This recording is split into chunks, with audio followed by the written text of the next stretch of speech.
Imagine the United States stops right at the Mississippi River. Everything west of it, the Dakotas, Oklahoma, Arkansas, Louisiana, and the entire West Coast, is foreign territory. It's either French, Spanish, or a hostile land waiting to be claimed. There is no manifest destiny. There is no Wild West. There is no cheap farmland for a booming population. The United States of America is permanently confined to the eastern seaboard, boxed in by vast, powerful, and potentially hostile foreign powers. This scenario isn't a fantasy, it nearly happened. In 1803, President Thomas Jefferson struck the greatest real estate deal in history, doubling the size of the nation. But what if Napoleon said no? What if the negotiations failed? The refusal of a single document would have forever changed the map, the economy, and the very identity of the United States. Welcome to the timeline where America never became a continental power. To understand the magnitude of this alternate timeline, we must quickly recap the real history. The Louisiana Territory was a massive, largely unexplored piece of land that stretched from the Mississippi River all the way to the Rocky Mountains. It was initially held by France, then Spain, and then secretly transferred back to Napoleon's France. When Jefferson realized Napoleon controlled the port of New Orleans, the essential bottleneck for American farmers shipping goods down the Mississippi, he knew the U.S. was in peril. He intended only to buy New Orleans, but Napoleon, needing cash for his wars in Europe, offered the entire territory for $15 million. It was a deal so good that Jefferson, a strict constitutionalist, bought it without clear legal authority. In our alternate timeline, the year is 1803. Napoleon is more patient. He is wealthier. He is still dreaming of a new French empire in North America and decides to keep the land. He sends a massive expeditionary force to fortify New Orleans and the mouth of the Mississippi. The first and most obvious consequence is a fixed border. The United States is locked into the territory east of the Mississippi. Instead of an open frontier, the river becomes a militarized border, constantly monitored by French or Spanish troops. This changes the entire political landscape. The political party that supported agrarian expansion, Jefferson's Democratic Republicans, would lose much of their power and influence.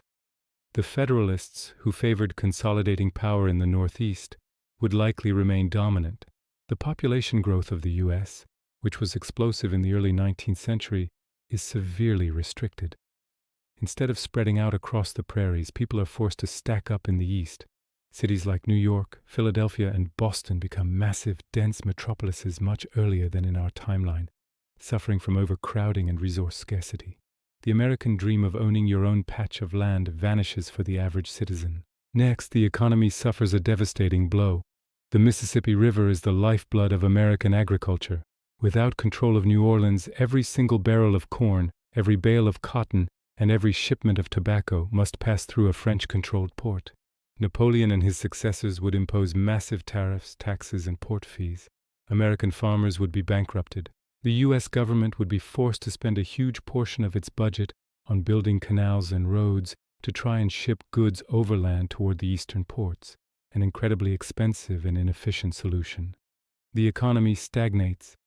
America remains a second-tier economic power, permanently crippled by its powerful neighbors.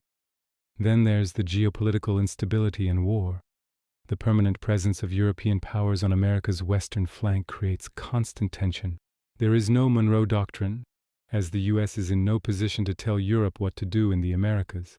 The War of 1812, which happened in our timeline, becomes a full-blown existential crisis. The British could easily coordinate their invasion with the French or Spanish from the Louisiana Territory. The U.S., economically weak and constantly fighting border skirmishes, might not survive this war intact. Imagine the U.S. losing the war, being forced to give up parts of Maine or the Oregon Territory, and becoming a perpetually militarized, third-rate power. The most fascinating consequence is on the issue of slavery. The Louisiana Purchase created the central political conflict that led to the Civil War, whether new Western states would be slave or free. Without that territory, the geographic expansion of slavery is severely limited. However, the South's political power, based on the 3/5 compromise, remains concentrated.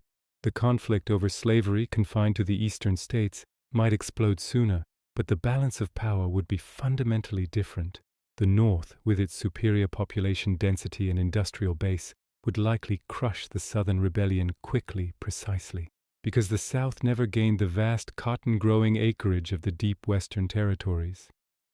The Civil War might be shorter, but the division remains more deeply rooted in the East. Finally, the American identity would be unrecognizable. The entire mythology of the West, the rugged cowboy, the open frontier, the idea of manifest destiny, the search for gold in California, is erased. American culture would remain focused on the East Coast, the old cities, and its European heritage. The national character would be less adventurous, less rebellious, and more conservative, because the safety valve of the West, the place where dissatisfied people could always go, would be closed. Instead of a diverse nation stretching from sea to shining sea, we would have a compact, tense, and constantly threatened republic. The Louisiana Purchase was about far more than land. It was about defining America's future. It bought us safety, resources, and the room to grow into a superpower. In this confined, perpetually threatened America, the focus is on stability, not expansion. The government would be much stronger, the military much larger, and the individual much less free. So I have a question for you. Would you prefer this version of America, a smaller, more European-style nation with no Wild West, but perhaps less sprawl and more focused cities? Or are you grateful for Jefferson's $15 million gamble? Share your thoughts in the comments below. The future is often decided by the smallest decisions, a single signature on a document. The Louisiana Purchase was the ultimate turning point that took America from a struggling republic to a global giant. If you enjoyed this look at a smaller, darker America, make sure to subscribe. We explore a new what-if scenario every week, challenging everything you thought you knew about U.S. history. Next time we tackle a political thought experiment that terrifies historians. What if America became a monarchy? You won't want to miss that. Thanks for watching, and I'll see you in the next timeline.